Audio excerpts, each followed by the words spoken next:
الشيطان الرجيم بسم الله الرحمن الرحيم وصلى الله وسلم وبارك على نبينا الكريم صلى الله عليه وسلم وعلى آله وأصحابه أجمعين.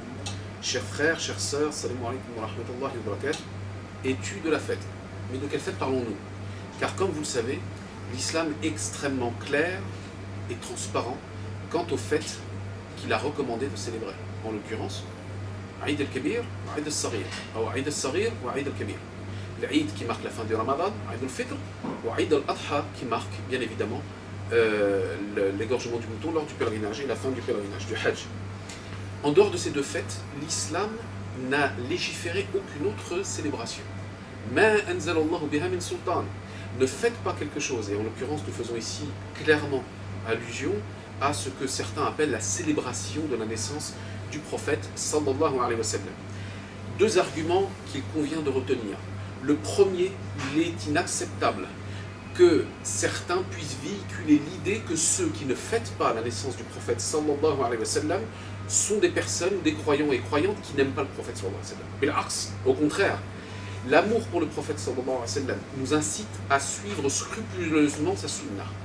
Et si on se réfère à des choses extrêmement claires, extrêmement limpides, sachez et retenez la parole du prophète sallallahu alayhi wa sallam qui nous dit: la meilleure des générations est la mienne. La meilleure des générations est la mienne, disait-il, sallallahu alayhi wa sallam. Puis la génération qui vient, puis la génération qui vient après. C'est-à-dire qu'il faut prendre comme référence les trois générations concernant l'ibadat, concernant la pureté des adorations et des célébrations quelles qu'elles soient. Il faut bien évidemment s'attacher aux trois premières générations et notamment, principalement, la génération du prophète sallallahu alayhi wa sallam, puis celle qui suit, puis celle qui suit encore. Donc ce qui est très important de rappeler à travers cette modeste intervention, c'est que vous ne pourrez pas trouver des générations de croyants parmi les compagnons et les femmes des compagnons qui suivront plus la sunna que la génération du prophète sallallahu alayhi wa sallam, puis celle qui suit, puis encore celle qui suit.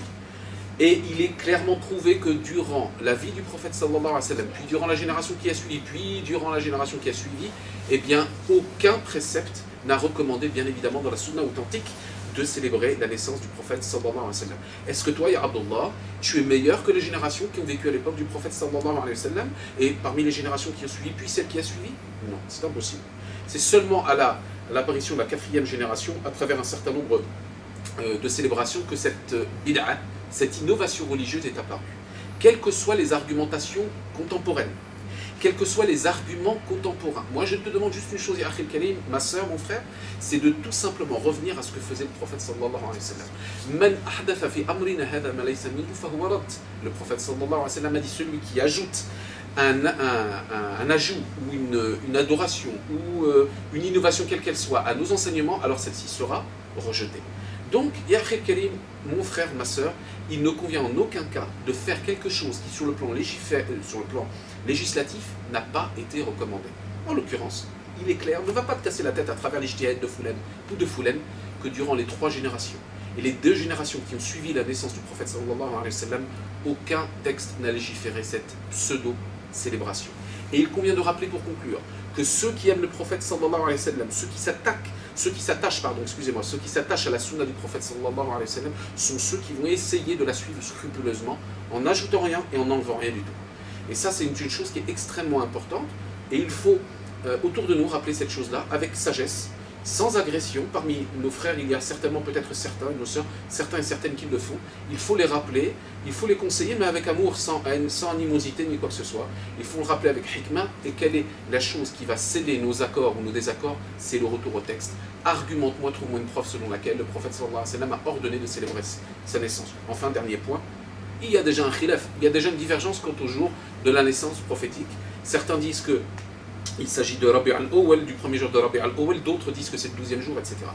Donc comment est-il possible à travers quelque chose où il y a déjà une divergence qu'il y ait une telle innovation qui puisse se produire? Donc voilà, tout simplement rappeler autour de nous avec sagesse et avec une bonne exhortation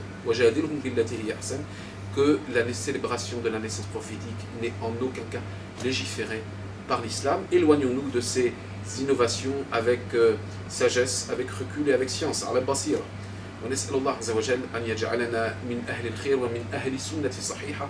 Qu'Allah عز وجل nous inclut parmi les gens qui suivent la sunna authentique et qui s'éloignent des innovations en matière religieuse. Barakallahu fikum. Et à très bientôt pour une prochaine exhortation, Inch'Allah. Fassalamu alaikum wa rahmatullahi wa barakatuh.